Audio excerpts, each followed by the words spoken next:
Good morning. What's happening, family? Welcome to the show. It is Michelle Bryant, 106.5 FM. You are listening to Say Something Real. And I'm going to say good morning to the brothers in the studio. But let me just tell you, I got a couple of heavy topics. Right away this morning, we have some guests that'll be calling in. But there are a couple of things that just really disturbing that have been happening in the community. And so let me say good morning to the bros, and then I'll jump right into the first situation that caught a lot of folks' attention last night. So hey Jay, how you doing this morning, I'm bro? doing good, Michelle. Don't want to take up time. Thank, thank you, bro. Well, hey Debo, what's up? I'm blessed. All right, all right. So my phone was pinging quite a bit because there was a conversation going on Facebook that people wanted to make sure that I was aware of. I actually had saw it, but I went ahead and tapped in so people would know that I was watching what was happening. So there was a post that Vaughn Mays shared on Facebook, and uh, there's going to be a lot of follow up this morning, and follow up started on last evening after it got posted. But this is what the post said: I am beyond livid after what I just saw. I'm gonna make some calls before I pull up. So, family. An Amazon worker delivering a package to a home in Brookfield today happened upon a small black child in a garage with the door wide open in freezing weather crying. The driver alerted the occupants of the home and notified the police. However, the police walked away on the word of the family, claiming he peed on, soiled himself, and was waiting for his clothes to dry. Nothing about this is a minor or acceptable, especially in a state where racism is a huge problem. And historically, we do know that folks who adopt black children, even black foster parents, have a track record of mistreating black children. I cannot sit and allow this not to be investigated thoroughly in good conscience. This doesn't look, feel, sound, or appear okay. We need to know this child is okay and doesn't need medical attention or to remove from this home. It has been freezing the past week or more, and this child was allowed to sit there with the freezing cold flowing into the garage. Good of good old Wisconsin, as I continue to say, this is an almost $1 million property, but this ain't finna go unchecked. And yes, they closed the door before actually checking on the child. I covered the photo to not be flagged for him being naked, but you can literally see the bones in this child's back. He flagged the city of Brookfield, Wisconsin Fire Department, city of Brookfield, Wisconsin government, town of Brookfield Police Department. So I went to look at the photo because there are two photos posted. And Vaughn is absolutely correct in that this house is a very, very nice house. Um, Several thousand square feet, spacious home. And the garage door is up on the photo that was posted on Facebook. And when you look at I had to look good because Vaughn does have like a little circular face thing over the bulk of the boy's body. But the little boy appears to be naked. And I can't see his body, but you can see his legs, you can see his chest, his shoulders. And so you can tell that this child has no clothes on. The garage door is up wide open. And then you see at some point uh the family lowered the garage door, I guess after this Amazon worker uh you know had something to say about or ask questions about what's going on with this kid out here. And little frail looking black boy. And he looked old enough to be in school to me. So I was like, well, why isn't he at school today? I don't know what that was about. But Vaughn and it looks like a couple of other people got on it right away, reached out to the Brookfield Police Department, trying to say, look, there are additional concerns here. We need to make sure you can't just send your officers to the door and, white folks say, oh, he peed on himself and he was waiting on his clothes to dry. Naked Why would a little kid be waiting on his clothes to dry? outside. He only got one out. No, So but naked outside. yeah, You waiting outside for your clothes to dry. right, It's cold. right. Why? And I mean, it's cold. Why wouldn't a child go in the house? Why would even a child in a child's mind would not come outside naked, freezing, sitting and I'm like, so I'm looking in the garage like, well, is the washer and dryer in the garage? Because I couldn't see it. As So a grown adult, you're not gonna do that. As just saying though, a child, most children would not choose to sit outside in the freezing cold unless they were terrified that something was going to happen to them because they had spanked or some disciplinary situation. But none of that's it where I'm taking it makes that maybe that's where they're making him take his time outside or something in the yeah, garage. but naked. Yeah, the way he is out there sitting though, it just a whole mess. When you look at the photo, it's very unsettling. And I don't know how the police went out there and had a conversation with these parents and walked away feeling okay. Because again, I want to know how old this baby is. Should he have been in school? Why was he outside? And to have talked to the child and to hear what the child had to say. So there should have been 3 calls that went into Child Protective Services from different entities that we counted about this child. I'm going to follow up. I'm going to bring in a legislator's office in the Brookfield area. We were trying to figure out, I'm not sure if it's Representative Vining, but we will figure out who represents the district that this family's house is in, and to make sure that GHS or Children's and Family Services, I should say, is aware of what's going on. CPS is aware of what's going on, and that there is some additional follow-up. Because if you see this baby, I immediately was outraged. Immediately was outraged. He's too young for nobody not to know where he was. So are y'all telling us y'all didn't know he had went outside? And again, is the washer and dryer in your garage? Like all these questions playing out in my mind. And why was the garage door open? Because he could have walked away. So why was the garage door actually open? A ton of questions. And I share Vaughn's angst. But it's so funny. Let me say this though. So I used to be a trainer for the Milwaukee parent program over at St. Amelia Lakeside. I saw a number of interracial placements in terms of primarily 99% Black children being placed in the homes of folks that were not Black. Okay. And these things can go, either way. But ironically, not yesterday, it would have been Tuesday. One of the folks here at the station came up and said, "Are you Michelle Bryant?" Jokingly. And I was like, yeah. And he handed me a piece of mail. And it was a Christmas card from this family, a white couple who adopted a Black child. She was a little girl at the time when they adopted her. And this white family has stayed in contact with me. This girl's in college now. They have stayed in contact with me every step of the way since that baby was brought into their home. And I've watched her, because they called about her hair care, where to take her for this, where to take her for that. They have made sure culturally she got everything she was supposed to get.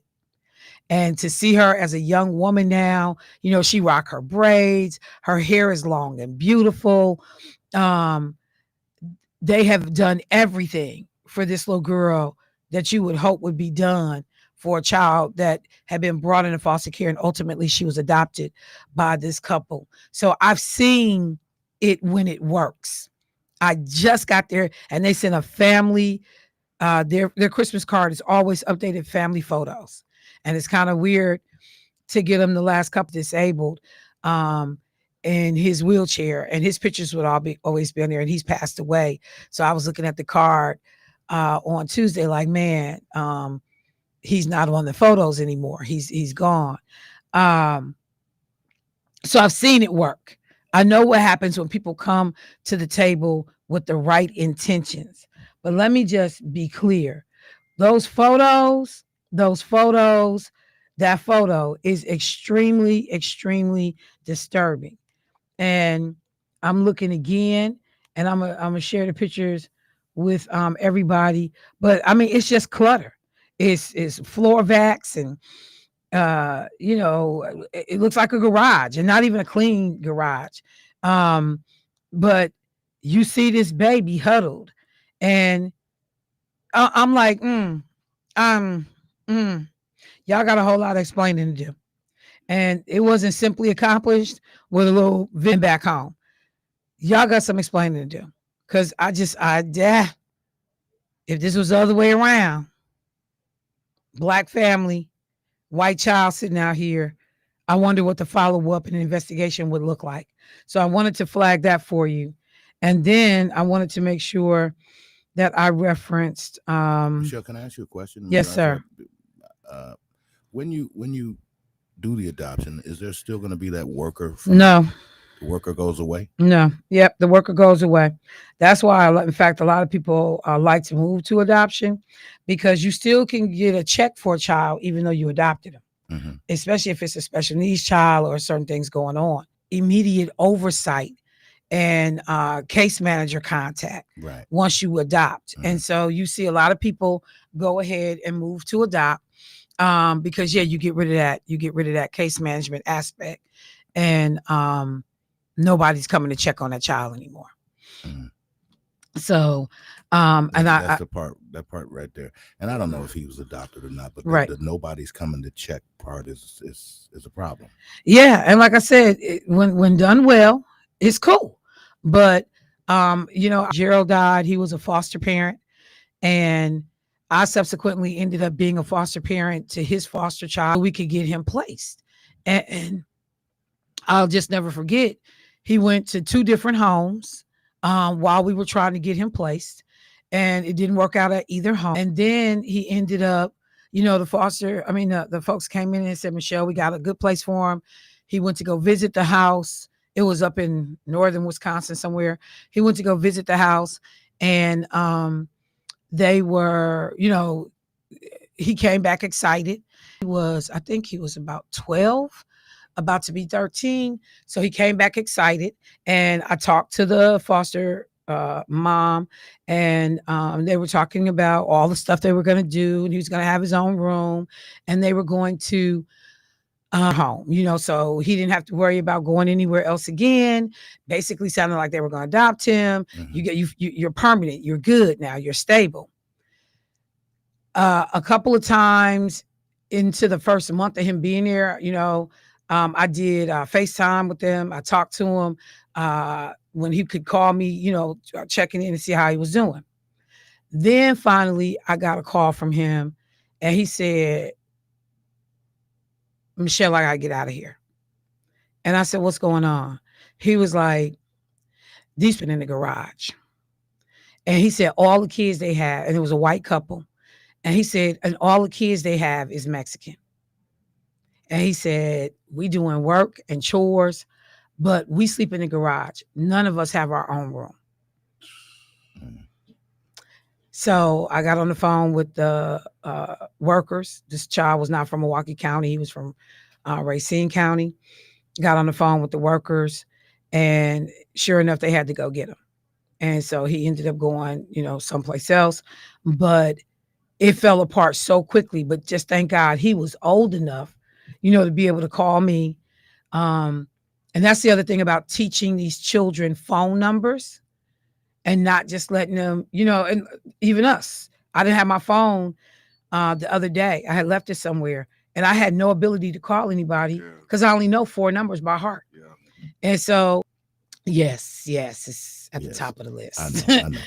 It's at the top of the. If you see this number, don't answer. So I memorized it. It's at the top of the list. Thanks, Michelle. Of course, I do what I can.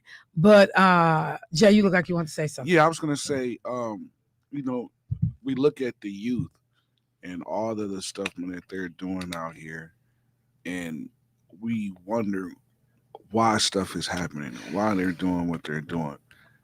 But the majority of the reasoning of what they're doing, what they do, is coming from their home environment.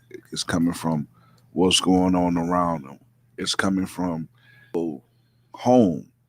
And a lot of these guys, a lot of these people don't have stable homes because the parents is either out doing whatever or they working and they don't have time to invest in their child. So their child is left to figure it out on their own.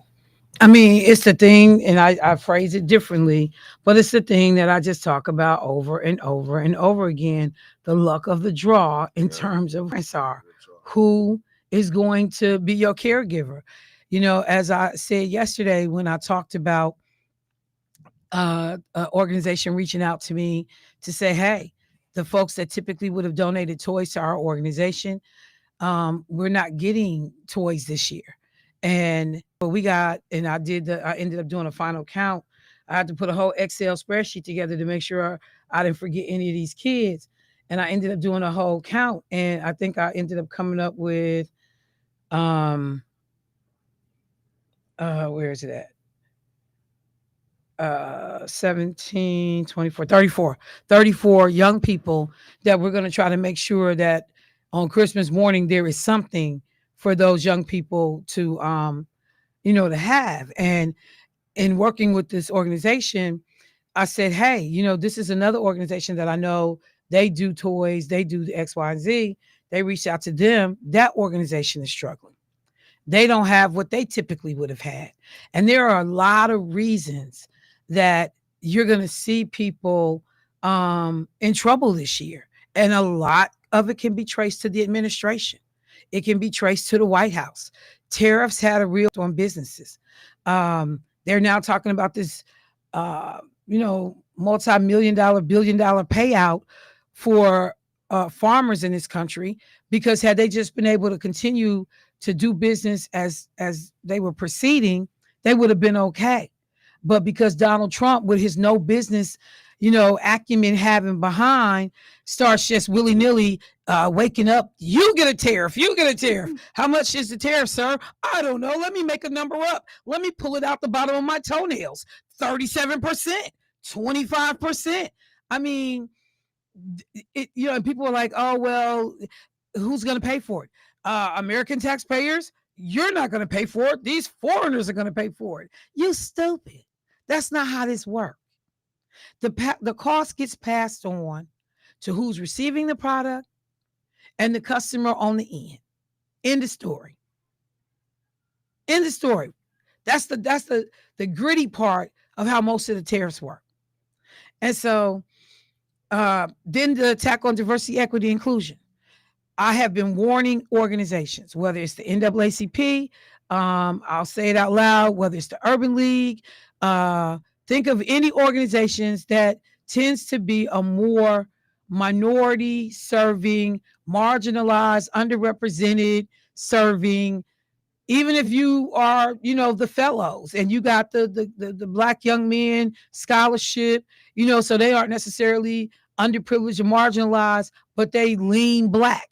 Anything that you see that leans Black, leans Hispanic, leans women, leans, diversity, these companies are pulling away from doing that, because if they do any business with the government at all, the diversity noose wrapped around their neck, because you could be preventing future projects and the ability for me to have money and resources. So I just need people to understand that Freedom Fund dinner, them tickets get lighter and lighter. That Milwaukee Urban League ball, your room and your tickets can look full, but some of that corporate support is going to dry up if it hasn't already started. Because no matter how well intent a company can be, if you're paying attention to what's going on with Northwestern Mutual, who had said that we are going to continue to have a commitment to diversity, equity, and inclusion. And so they are on the Trump administration's radar for how can we mess with your business. At some point, Northwestern Mutual may do what a number of other folks do.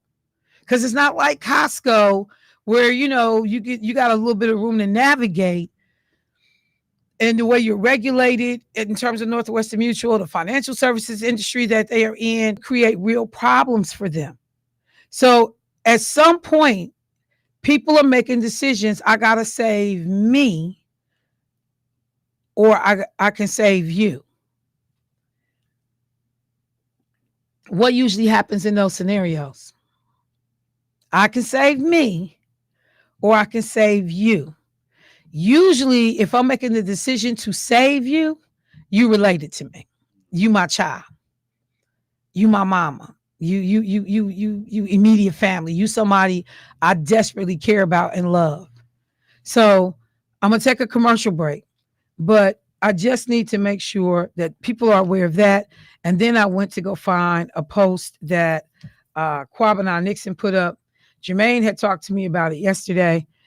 And I'm gonna be honest, I couldn't even talk about it yesterday when Jermaine brought it to me because it's just so frustrating. But just real quickly, Kwabena Nixon posted uh, 8 hours ago, God forgive me, but today I can't pray. Not today. And as soon as he said that, and I had saw the photo of the 10-year-old boy, he captured exactly where I was yesterday when Jermaine brought this story to me. God forgive me, but today I can't pray. Not today. A 10-year-old child was taken from us, and my spirit is shaking. We talk about trauma like it's an idea, but this is trauma you can hear in a mother's screams, trauma you can feel through a whole neighborhood silence. We talk about systems, and yes, it's systemic. Poverty is systemic. Neglect is systemic. Violence is systemic. But what hurts even more is what we've become within it. Black children used to be protected. Our elders used to be protected. Somewhere along the way, too many of us stopped caring for the community that raised us. And today, a child paid the price. I don't know the full story and I don't want to. I don't want to hear excuses, opinions, theories, or quote what they should have done. Today, I just want us to sit with this loss. A baby is gone, and that should break all of us. I got to take a break. I'll be right back.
Right, family, welcome back to the show. I told you I had an interview this morning, so let me break from this conversation. I have a couple of updates since I started talking about the situation with the young boy out in Brookfield, but also know that as we get more information about the 10-year-old that was shot, we'll make sure the community is aware of that. Right now, what they're saying on the news is that two adults have been taken into custody but not charged yet. 136, 146. Not sure what their relationship is to the child yet, but that they believe that this child shot himself, the 10-year-old, with the use of his friend's gun. So there are a lot of questions, obviously, surrounding that incident.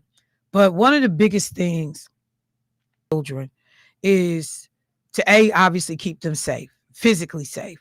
That their space is safe, that their environment is safe, the folks that come around them have been vetted. That's one. That's one. The other thing that stops some of the crazy stuff that we see is educational opportunity.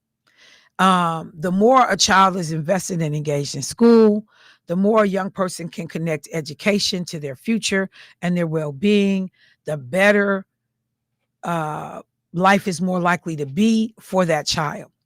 And I am bringing to the phone a educator, more than 25 years of experience, who has made it her business to offer young people scholarship opportunities to be able to further their education.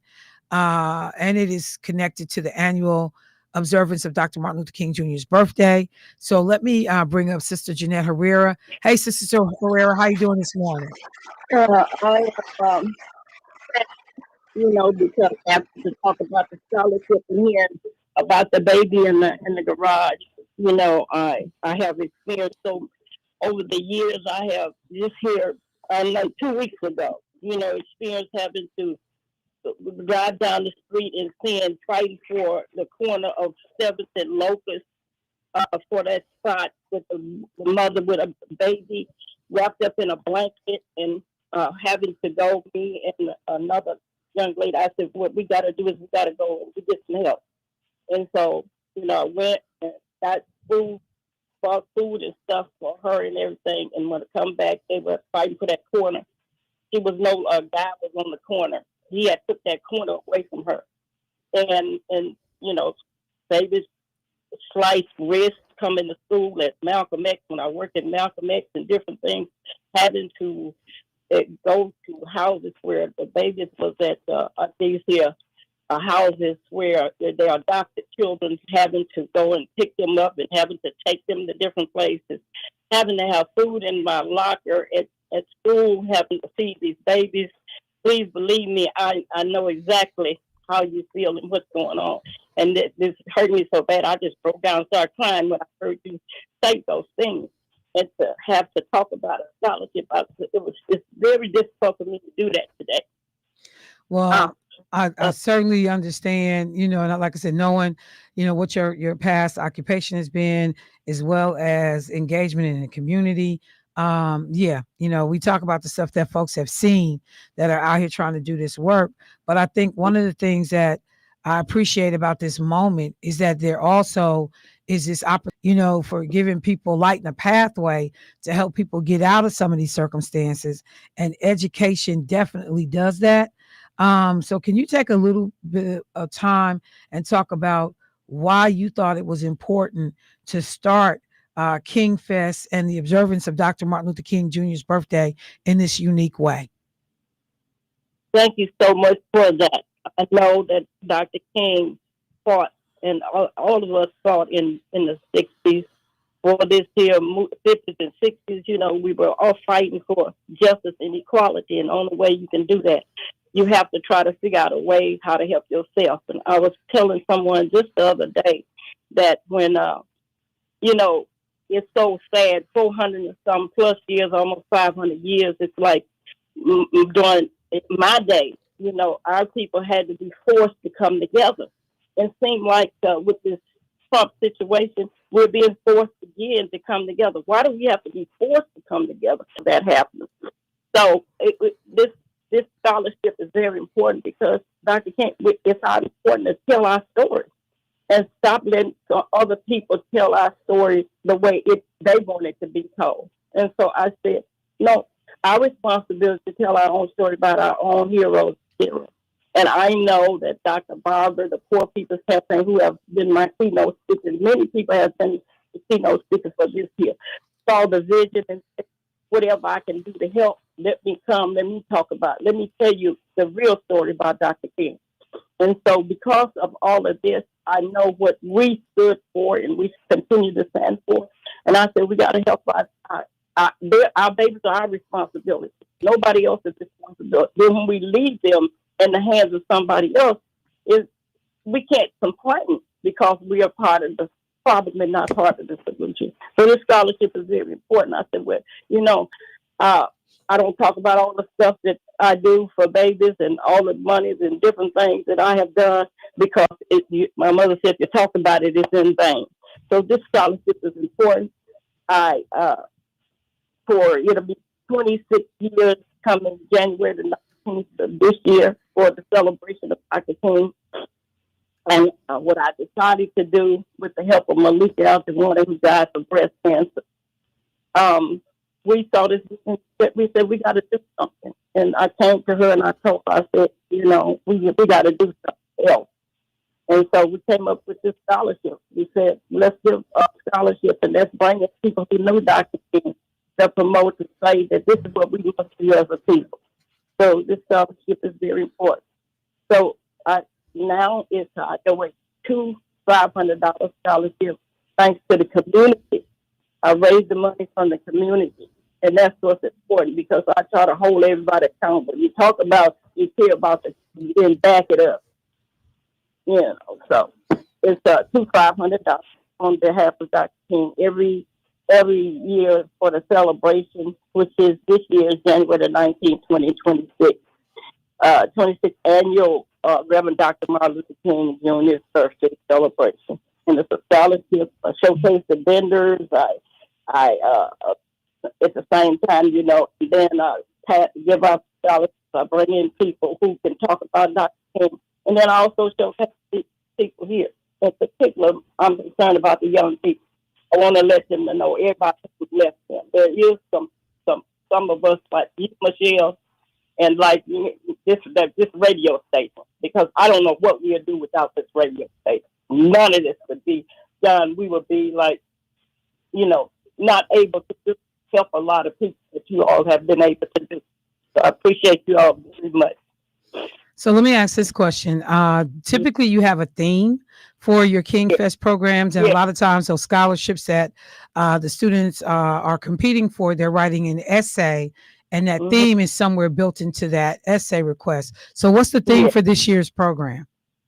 What I decided to do, because I usually have one at a simplicity where you'll see the world of trouble now. Once again, we have been forced to help ourselves. We've been forced to come together. And so I changed it because I want the young people to take a look at what's going on today and talk about some of the things that they believe that we haven't done and that we should do. And so it's worded. It said Dr. King, his driving force was love, temptation of family, and the self-respect. A lot has changed since the days of King's peaceful protest, but the world still needs to reclaim their narrative, revitalize, their culture, and reascend to a higher level of respect for the community. Consistent for writing a competition should focus their essay on the following. In the spirit of Dr. Martin Luther King Jr.'s legacy, how can individuals and community today reclaim their narrative, revitalize their culture, and rise in the face of systematic injustice?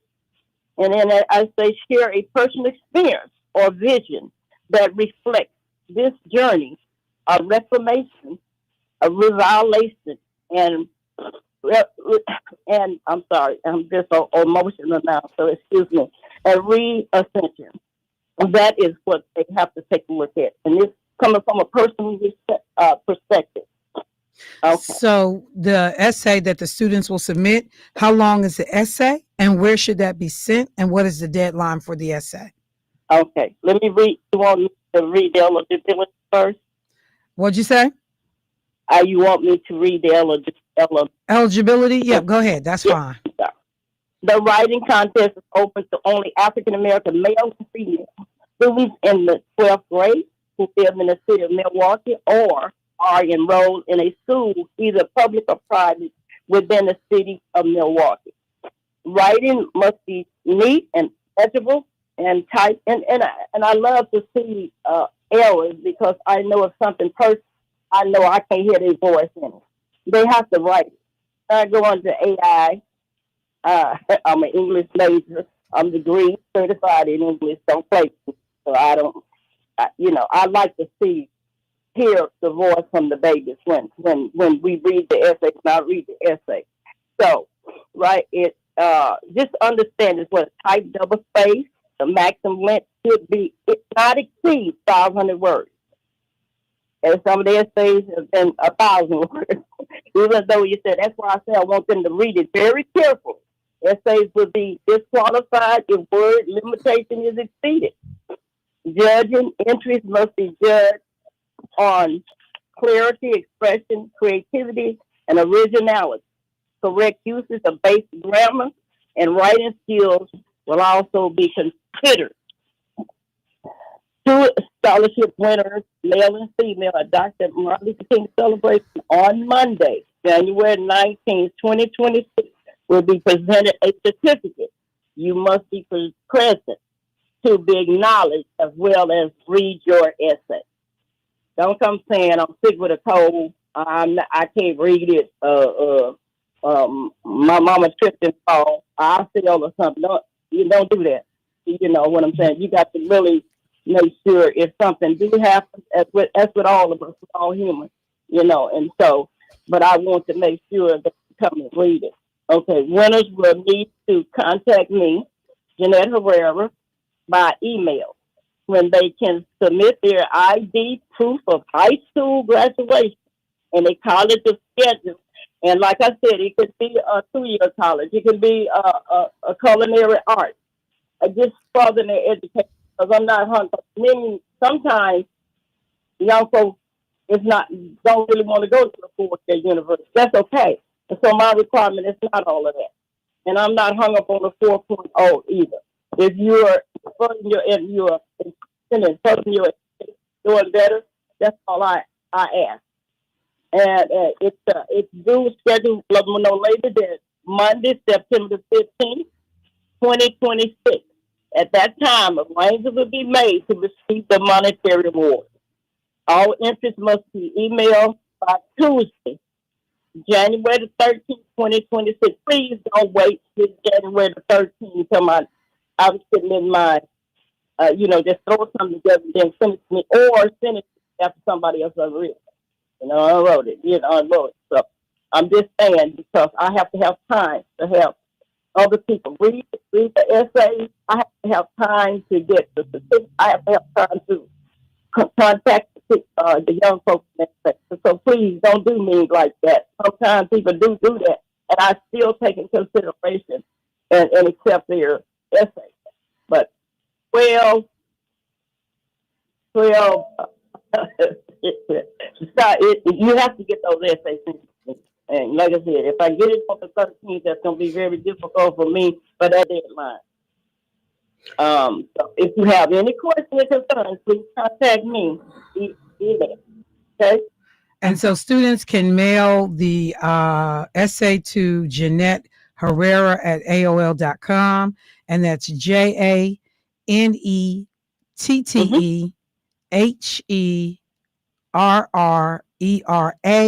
at AOL.com. I know I went kind of fast. So listeners, if you need to get that email address, contact me here at the station and I'll make sure that you get it. Shoot me a text message, 414-499-2827, and I will text you Sister Herrera's email address. Sister Herrera, I just want to say the applications are on online. I put it. It should be on my Facebook page, and I think if I'm not good, Lena Taylor put it on hers, and people are putting it on their Facebook page as well. But All you can right. contact. Make sure that you receive the application for the scholarship.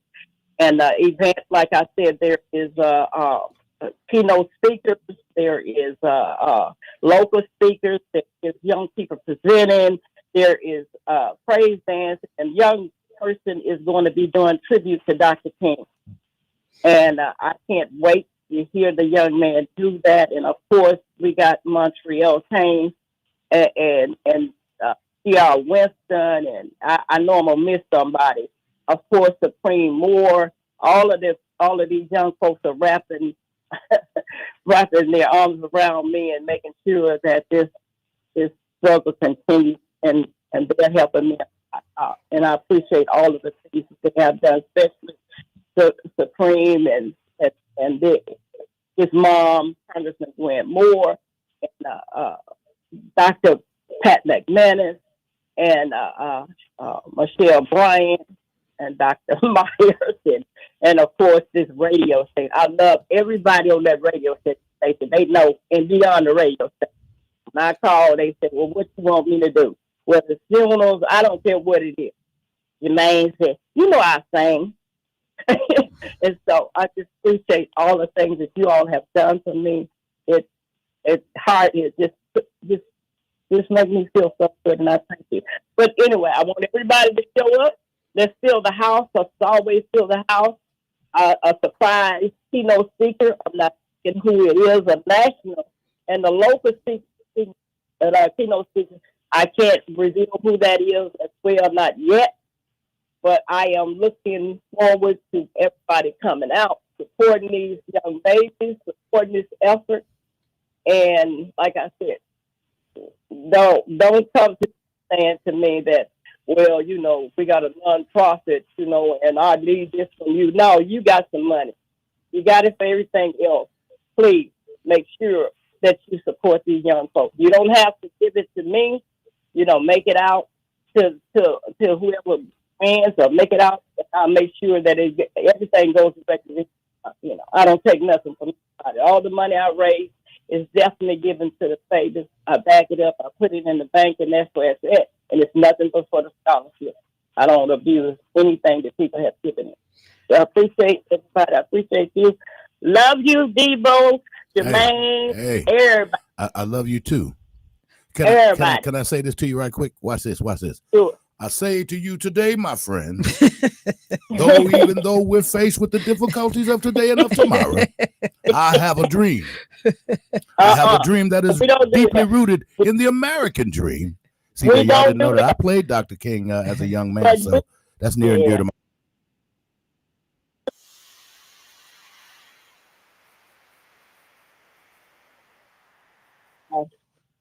That he did not coin that term. Somebody had to tell him. Oh yeah, tell him about the dream. Tell him about that dream. Tell him about the dream. Yeah, that's what I'm talking about. So if you keep somebody dreaming and it'll never come to fruition, what you have to do is you got to make it happen. So I tell them, don't write nothing about I have a dream, because that's not what we do. There you go. Yeah, we're trying to do this here movement is very important to me, and I hopefully for the people who've been out here in this struggle, had rocks and hoses, and then you had to ask your mom why they doing that, and she's like, well, they just evil people. So I'm just saying, personally, we need to move this needle, and the only way we can do, we got to have something different. We can't do the same old. So, everybody can be a Dr. King. Everybody can be a Mount. Everybody can do a Fannie Lou Hamer. You address what's in front of you and stop looking for Superman and everybody else. No. They done came and did what they did. You look and see what they've done, the errors they made, and the good thing they did. Now you move the needle. What are you going to do? All right, Sister. Yes, ma'am. Thank you so much. We appreciate it. Jermaine got that look. Y'all don't play with me.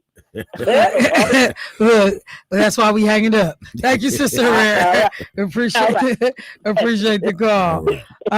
So yes, I've already had some people reach out and sent them the information. So thank you for those folks that are listening. Dr. Williams, you always own it. I definitely appreciate you. Jay, you leaned in. I got a speech. Yeah, he has something. He's going to give his Easter speech. Here you go. I have an idea. And my idea is that one day we all will make macaroni and cheese with cottage. That's what cheese. you thought you should say. I have an idea. That's what you thought you should say. You know, That one day. I hope that Bernice King walk all the way to Milwaukee and smack the fire out I of have you. an idea. You're not going to play with Dr. King. Oh, my God. All right, y'all. It's a number of other things that I got to get to today. Should also have another caller, but we'll see. They're just texting me, let me know that they may have some challenges.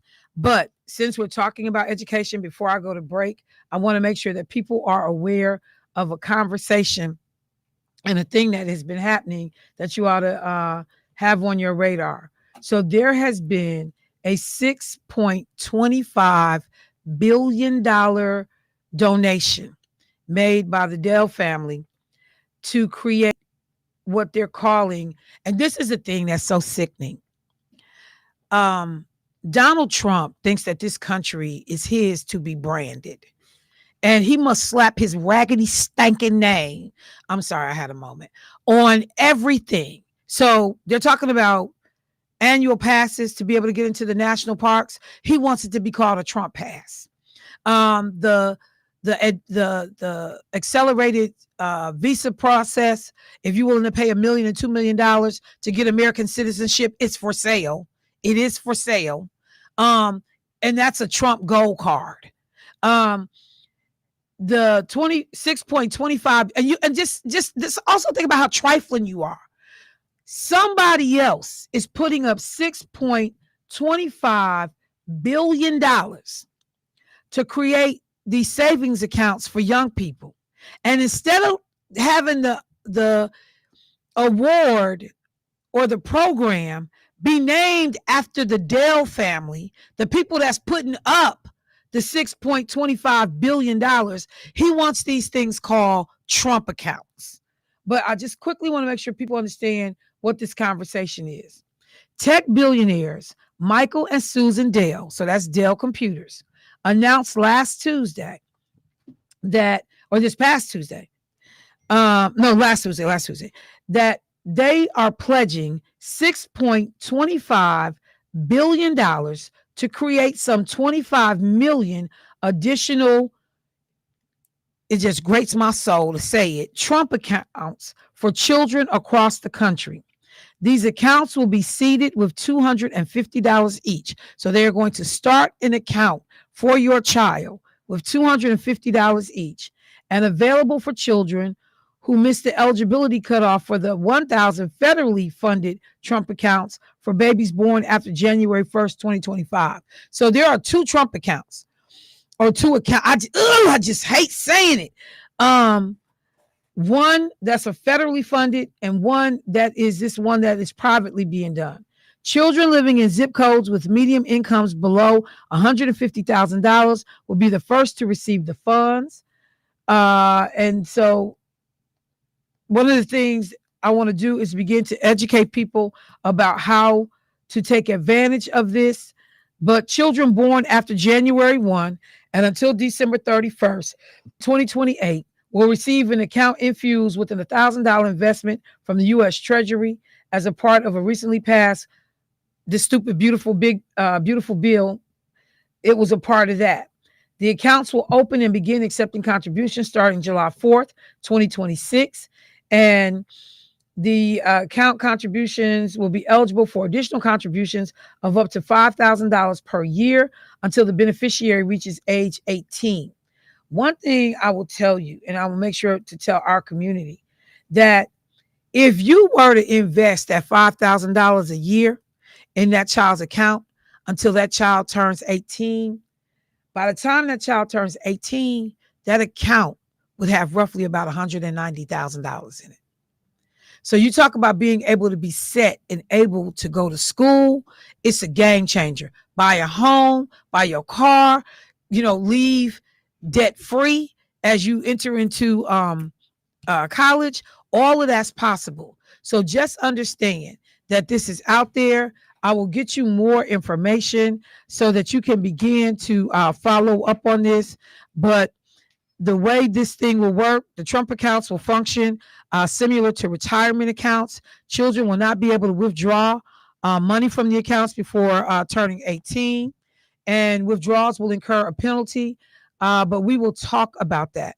So I will get you more information. But this is something I definitely want our community to take advantage of. Many of our children will fall into that zip code requirement and be eligible. And any money that, even if you let the 250 just sit, and you're not able to add a whole lot to it, these high yield savings accounts could still help these children significantly. So parents, and this is usually for most of the kids that will be impacted by this are kids that are currently 10 years old or younger. So I know I got men sitting in the studio right now who have kids, grandkids that are 10 years old or younger, who need to be paying attention to this information so we can get these children signed up for these accounts. Let me take a quick break, y'all, and I'll be right back.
All right, family, welcome back to the show. Got a caller that held through the break, so let me get them in real quick. Hey, caller, what's happening? How you doing? I'm good. How are you this morning? Pretty good. I caught the last part of that piece about the Dr. Martin event. I don't know. I'm not Martin You Luther got King. us on speaker, bro? You going in and out? I caught the last piece about the Dr. Martin Luther King event that's going on. Uh-huh. Just wanted to know more about it, and also how can we get it, be a part of events like We Are the Drum and other events that's coming Okay. up. I'll tell you what, I got a guest that's in the studio, but before I get off the air, I'll give more information again about the event. But if you want to leave your cell phone number with Jermaine, I'll shoot you a text that has information about it. And I'll shoot it to you when I get off the air. Okay, thank you. All right, thank you. All right, folks. So I said I had another guest coming into the studio this morning, and but it's so it's so crazy because we had already planned this. Yeah. Because he was coming in to talk about one of the fun things we get to do in relationship to toy collection and making sure that young people in our community, have something to look forward to on Christmas Day. But if you heard the show when I started this morning, I mentioned his name in connection to this little young man that was out in Brookfield. I mean, this young baby that was out in Brookfield, because this is where I first saw the information. And as soon as he came in and he sat down, we both had this exhale moment. And I just said, bruh, I don't know how you do it. Because you go from one situation to another, multiple situations a day, up and down the emotion spectrum. But because the work got to get done, outside of outrage or the occasional thing that makes us smile, you can't even get fully invested in the emotion because it could slow down the rest of the work. Right. Von Mays, how you doing this morning? So far, so good today, man. I'm just hoping today is less eventful than I'm gonna tell you, it's great. I can't look my at night you. was. I can't look at you without thinking about Keon. That's first. Yeah. I met you through Keon. Yeah. I can't look at you without thinking about him. But let me just before we move on to the reason why you came this morning, is there anything else you want to add for the community to understand about the situation with the young baby out in Brookfield, or how does it even get on your radar? So I got a call, and just to put this into context, one, Brookfield has some issues going on, and not just Brookfield, but specifically Brookfield, because we still even have the issue with the hanging situation. Yeah, we can't seem to figure out where the camera footage is for that. So I was involved in that, still involved in that. That's still ongoing. But then we've also, had other situations. I don't know if you remember, but there was even another Amazon delivery driver who got held at gunpoint out that way. That happened a couple years ago, but different situations like that find their way to me. The driver contacted somebody who is one of, or they are related to one of the other Promise Keeper team leads that we work with the city.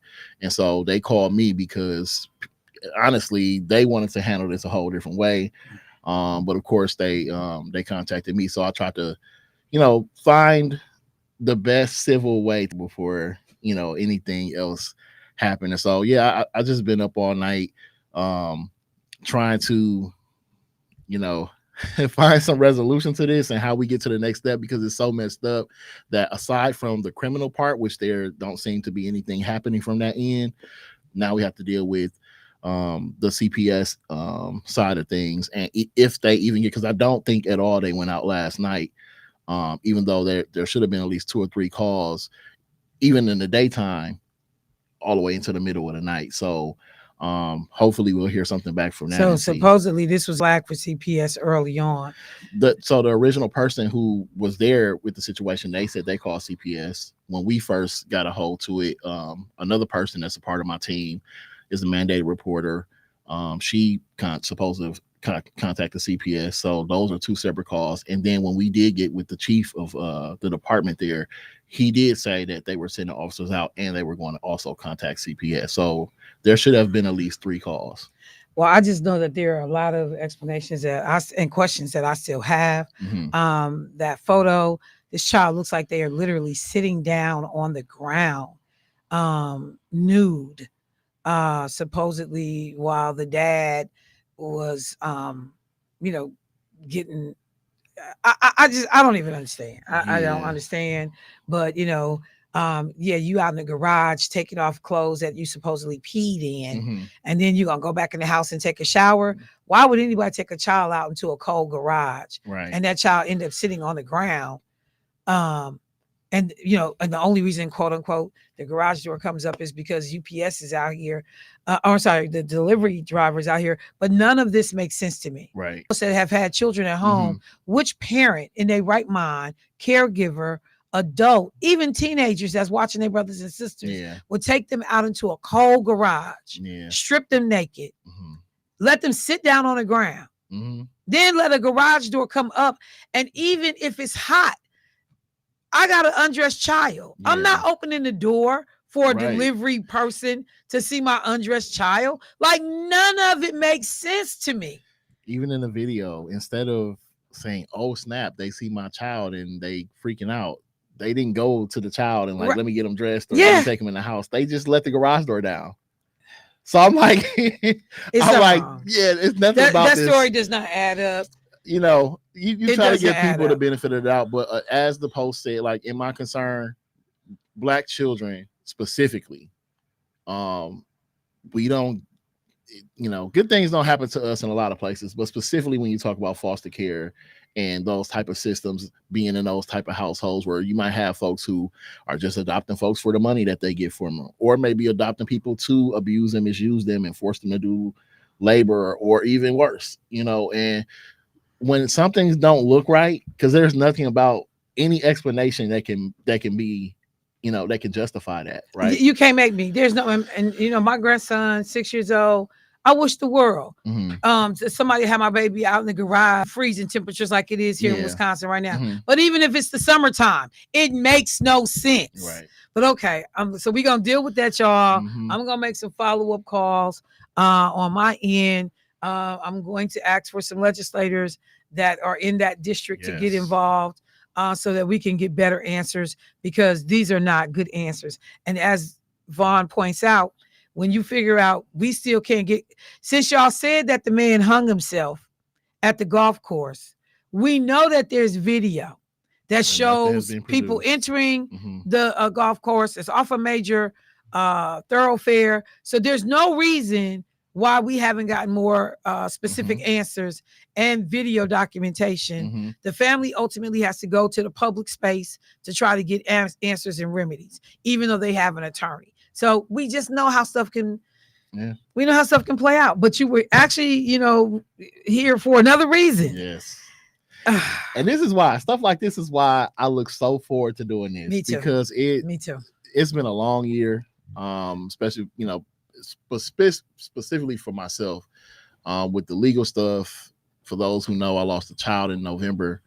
So this is like this thing that we do is like the culmination of a really tough year for ourselves a lot of times, but for our community in general. When we talk about how many people we lost this year, especially around the holiday and you're transitioning to a new year, we want to take that energy and turn it into something positive and uplifting and give us some good energy to move into the next year. So this is right on time. Well, I'm gonna tell you, going back to some of the earlier times when you were out and you raise money to be able to buy Christmas toys and different things for young people in the neighborhood. And I'm not talking about like stuff kids want to get, and I just think about the videos of you being in Walmart and buying, bikes and buying just different stuff. Yeah. And you can tell like this does bring a certain amount of joy. Yes. And it's a nice break, from the crazy. So tell people a little bit about what the program is, how it got started, and how long you've been doing it.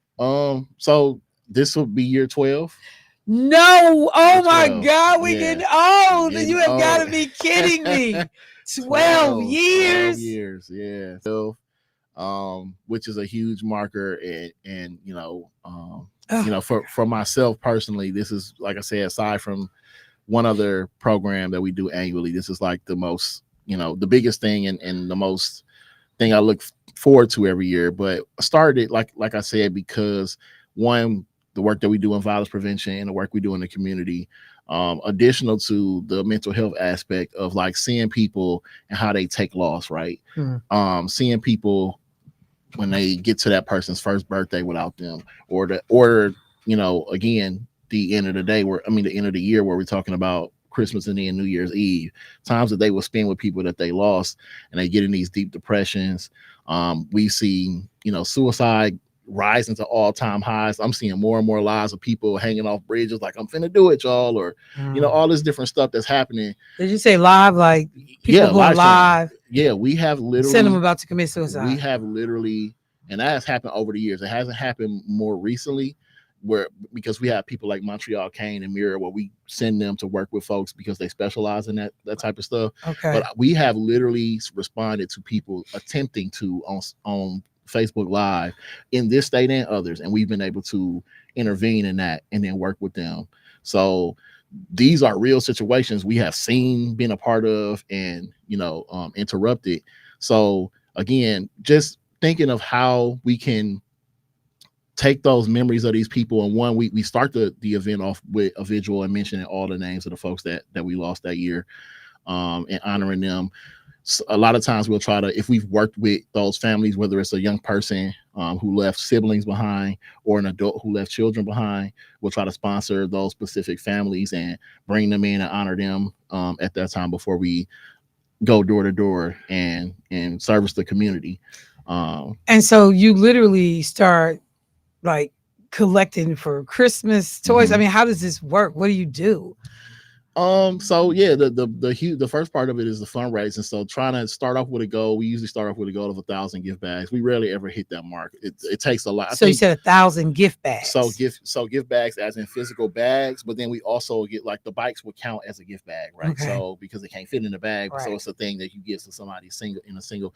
So 1,000 gift bags or gifts in total that go out. So but it's also an outreach campaign. So we start with the goal and with the raising of the money, and from there we can kind of map out what all we can do with that, and that also plays into the cash that we give out for homes we come across where people may not have anything in their house. We've come across homes with no beds in there, no tree, let alone no gifts, nothing in the fridge. So even this year, dealing with the food, like, we're adding, and hopefully we can get this done, trying to add 300 to 500 turkeys and hams to go out as well, for people to have some sort of meal. So yeah, it's just trying to address a bunch of different stuff. We just lost another 10-year-old I mentioned to a them. self-inflicted. Made a post about them. So even like gun locks, we make sure that we giving out free gun locks to people in preparation for stuff like that, because a lot of we give these out all the time, but a lot of people still have this mindset of, I got my gun at home, my kids know not to touch it. We like, nah, take this, know. So it's a way to interject ourselves with not only the gifts, but the resources and the different other things to help them in these situations as well. So how are you doing so far? Can you give me an idea how many children you serve annually? I know you said 1,000 gift bags, man. But how are you doing? Because I just got done saying I got a very small call to help. What I now know is about 34 children. Okay. With stuff, because one of the funders who typically would have given gifts, toys, they didn't come through this year. Yeah. So, and then other people I hear are struggling to raise dollars to be able to do some of the stuff that they're doing. So I'll say this: how is the fundraising going? Or how can people support what it is that you're doing? So I'm always worried and like racking my brain and buzzing around until literally the day before, and so most times to the day of, to reach that goal and to get stuff done. As of yesterday, I think we are about $250 away from our minimum goal, which previous years has been our maximum goal of 10,000. Okay. So we are right at like 19,750 what would that be? That would be $9,750. So we are almost right at the 10,000 marker goal. This year I raised it to 15. So we're a good ways there for our goal. So And I'm assuming raising it to 15 because the need continues to increase. the need is bigger. We're doing more stuff, and stuff costs more money right now because of the tariffs. But that too. Five Below ain't Man, Five Below no more. yeah, I went in there, there's like $8. I'm like, man, what happened? You know, Yeah, $10, $7, $25. Dollar Tree is I'm not like, oh, dollars anymore. So yeah, where we used to be able, and we try to be cost effective by going to like the Dollar Trees, the Five Belows, the Family Dollars, and stuff like that. But as you can see, stuff ain't what it used to be. So it costs a little bit more to fill the bags. And then on top of that, we want to do other things like set aside $1,000 for youth stipend. So the young people that we work with or who want an opportunity to be a part of something, they can come out with us, help hand stuff out, help be a part of the program, and then we'll give them something, right, to put something in their pockets. Yeah, because I saw one time one of the operations, and Lakeisha Mars just said, please tell Vaughn I will make my annual $100 donation. Hey, thank you. Just so you know, she listening.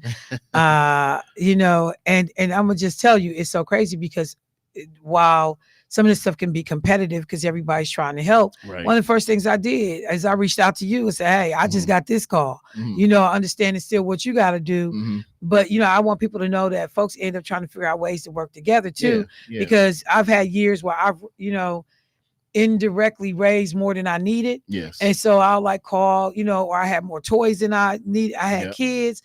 And so I'll say, hey, I remember I called Homer. I got stuff over here, bro. Come get it for the birthday kids. I've brought stuff to you. But I know that the need is greater. Yes. So for folks that want to support you, what can they do? We got a number, we always got the Cash App, the Venmo, what else is it? Cash App, Venmo, PayPal, all that stuff. And they just look up your name, or what do they do? So for Cash App? Cash App, you can send it to Vaughn Mays, MKEVAUNMAYES, MKE, and that's the same on Cash App and Venmo. PayPal is YUNGLAMKE. And people can write checks. They can connect with me in person if it's that, or we also have people who are like purchasing stuff and then just bringing it to me. Right. Because I tell people that too. Like I love that option. Yeah. Because that means I don't have to go to the store. Right. Because store man, oh my listen, God. Listen, I got $500 cash right now, and I'm I want to wait until we get at least 1,000 to where I ain't just making a bunch of $500 runs. Right. Like, so yeah, the gas is a killer by itself, but it's. But you literally are. You got to walk through. You got to take time. You got to pick through. Figure out what's on your list, or what you buying.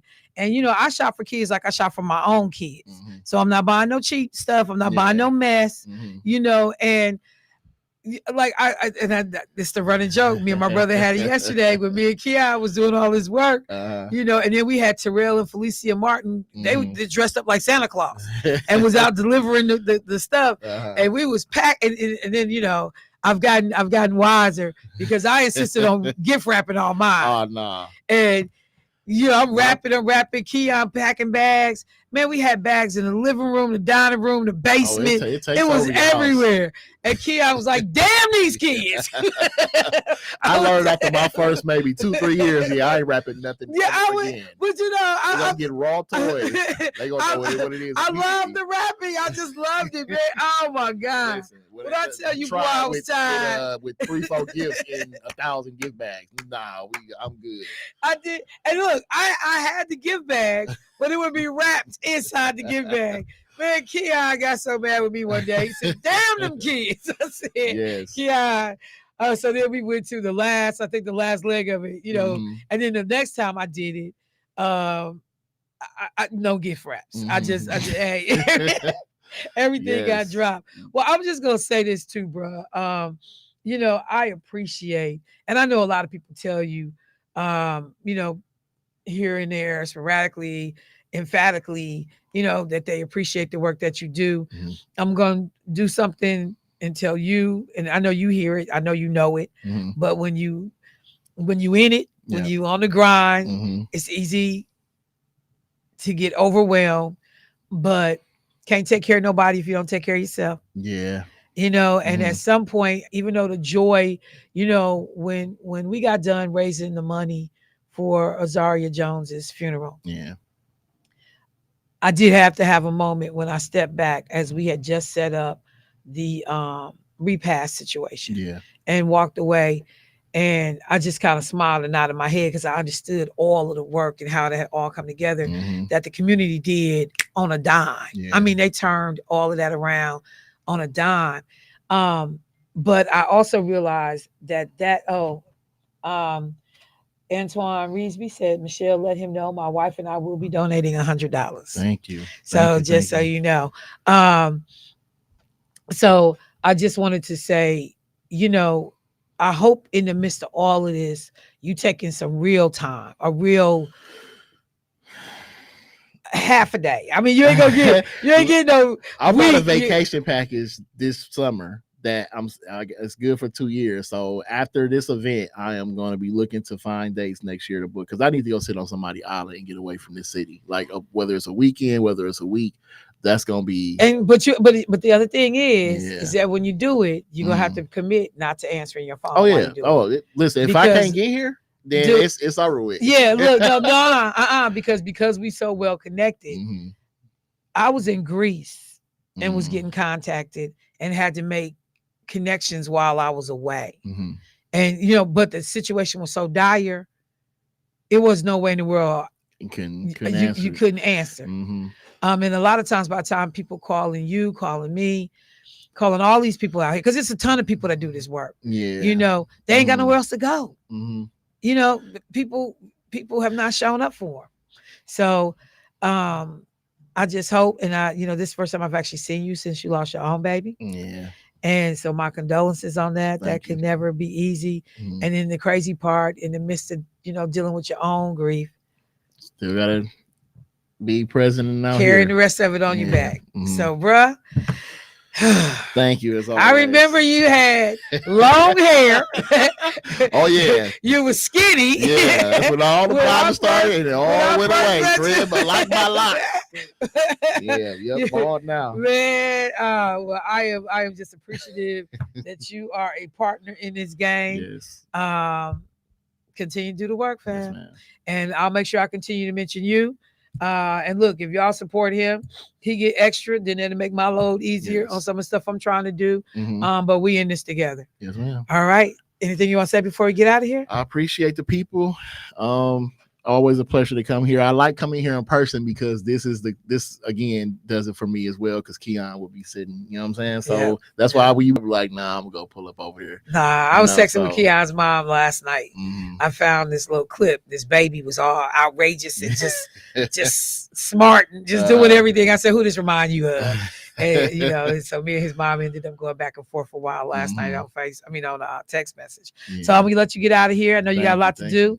Y'all add to that 500 so this boy can go shopping. Thank you. And I love that it's a brother doing it. Yeah. I love that it's a man out shopping for these babies. I love it. Oh, it ain't easy. I be ended up getting more stuff for girls than boys. I don't know what's happening. See? It's just easier to shop for girls for some reason. I told everybody, my boys get slighted. It's easier to shop for girls. Well, everything cheaper and it's prettier. More aisles for them. Yeah, it be all shiny. There's more stuff. He said it's shiny. It's all shiny. They make it look nice and shiny. They say the little boys. I had to put out an all call. I said, y'all, my boys ain't got no toys, man. Yeah. Bros must have took it personal. Make sure you let me know the specifics because we got you on that. All right, perfect. Yeah. All right, family, we gonna get out. Yes, Michelle, yes. Just like I told y'all yesterday, I ain't got no money, but Vaughn, before you leave, I want to at least send you $50. Okay. We can cash app it before you leave. Yes, sir. Thank you. All right, y'all. Let me go to commercial break. Ring-a-ling, baby. That's right. We doing Christmas magic up in here. We'll be right back, y'all.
All right, family, welcome back to the show. You know, I was laughing. Debo said, "Yeah, I got to get off this morning show." He said, "Y'all be in folks' pockets too much on this morning show." The one thing, first thing I said is, "Welcome to my life." But the second thing, you know, I have learned. Jermaine kind of alluded to it this morning, but I have definitely learned. Your hands stay open, opportunities stay open for you. You know, and I just the other side of this, having been a 19-year-old that was you know, a mom, so many people stepped up over the course of my life and helped me as a young parent. Before I got married, I just, you know, I would not be who I am today without all these different touches. You know, the success that my son has, and now I'm watching with his child. It's faceless, untold people that stepped in and made sure me and that boy was okay. And so there's no way in the world I can move around and not act like I don't owe, because I know I owe. I know I owe. So let me do this. I know I got a caller. I don't. Okay, I'm good. So I want to do a couple of things. There are folks. This is the season. People trying to look out on Saturday, December 13th. That's this Saturday, from noon to 2 p.m. If you would like the benefit of receiving a hot meal, you can go to Greater Life Community Center, 2432 North Teutonia Avenue, unit number 2, and you can get a hot meal to go. So you don't have to like, oh, I got to go sit down and break bread and do all the, just show up. And this is a meal you know, these folks can cook and throw down. All you got to do is show up. This is one of the things that they wanted to do for folks for the holiday. And you can get a free meal, hot meal, that you can take with. This building is just north of the Greater Galilee Missionary Baptist Church, and the lunches will be provided as long as they last. The event is being brought to you by Gathering at the Crossroads and WNOV The Voice. So, you know, hey, it's going to be busy Saturday. Folks get ready for the holidays. You're not cooking every day. If you'd like a free meal, please stop by there and get that done. So, you know, we're talking about Keon. Mm-hmm. Keon's mom just checked in. She said, I will be donating $100. That's awesome. Keon's mom is listening. And it's so funny because Deborah Jenkins Simmons just sent me a picture of of me and Keon with him palming my head. Just inappropriate. Inappropriate. So I will mention that. All right. So I only got a few minutes left in this show. Let me say this. When I get off the air, I will be headed down to Public Market, 400 West Water Street, or whatever that address is. Let me look real quick. I am going to be with Santa Claus and also the brother, Frankie Jupiter, who is on-air personality at one of the local TV stations. And we will be ringing the bell for the Salvation Army.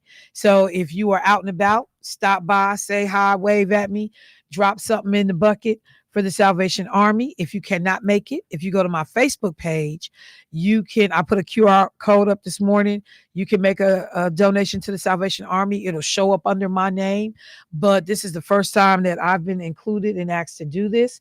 And I want to make sure I show up in a good way. And this is an organization that shows up for this community.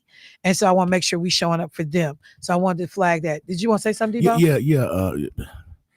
Although it's not intended to be, I'm told that there is somewhat of a competition that Keith is going to outraise you on his buckets. So I'm just wondering, how you feeling Keith about ain't got that? no friends. Keith don't have no friends. I ain't worried about Keith because let me be clear. Outdo you. If it's a challenge in the room, I'm here for the challenge. Okay, and just so you know too, we also have Salvation Army buckets here at the station.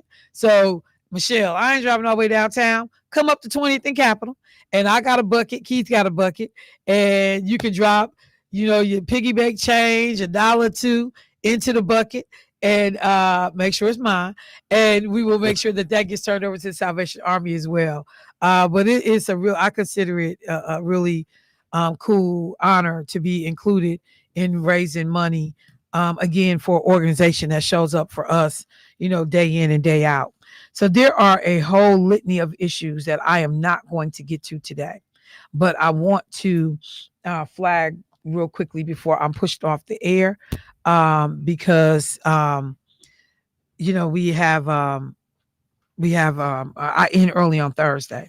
So when we talk about the continued work to check on this baby out in Brookfield, the situation that's going on with the oil tanker and Donald Trump seizing one of the largest oil tanker, operations, ships that's out there. So I just want to have this moment real quick before I go. And this is oil that they said is being moved between Venezuela and Iran potentially, and that is sanctioned oil. And I'll talk next week about how those sanctions get put in place, what's going on. But I just want to think about this for a second. You have the ability to take over a whole oil tanker without any loss of life. Why are you killing people on fishing boats? You dropping folks out of helicopters onto the decks. You literally take over an entire, and this thing is 1,000 feet long. It's like a crazy size operation. And you didn't kill nobody. So why are you killing people that you suspect of moving drugs? Why are the people that's doing something quote unquote illegal with drugs able to be killed, but the people that's doing something quote unquote illegal with oil, why them people weren't killed? Why? You wanted that oil. The oil is valued at roughly about $500 to $600 million, 50 to 60 bucks a barrel on the low end. And when Trump is asked, so what you gonna do with the oil? I guess we'll keep it.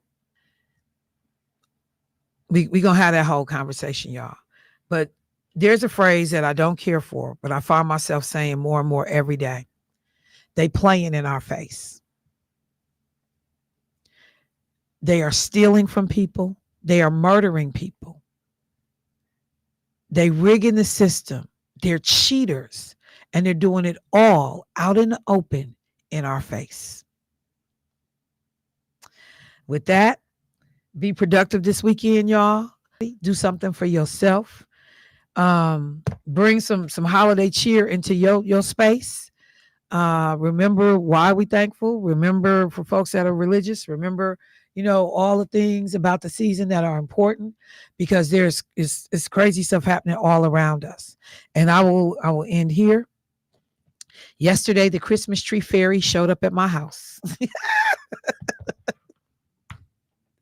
And I have a huge 7.5 foot tree that I got to put up this weekend. And I want to thank the Christmas fairies, Rhonda and Keith Paris Taylor. Rhonda and Keith Paris, who brought me my Christmas tree yesterday, since all mine got tore up in the flood. All right, y'all, bros, appreciate you.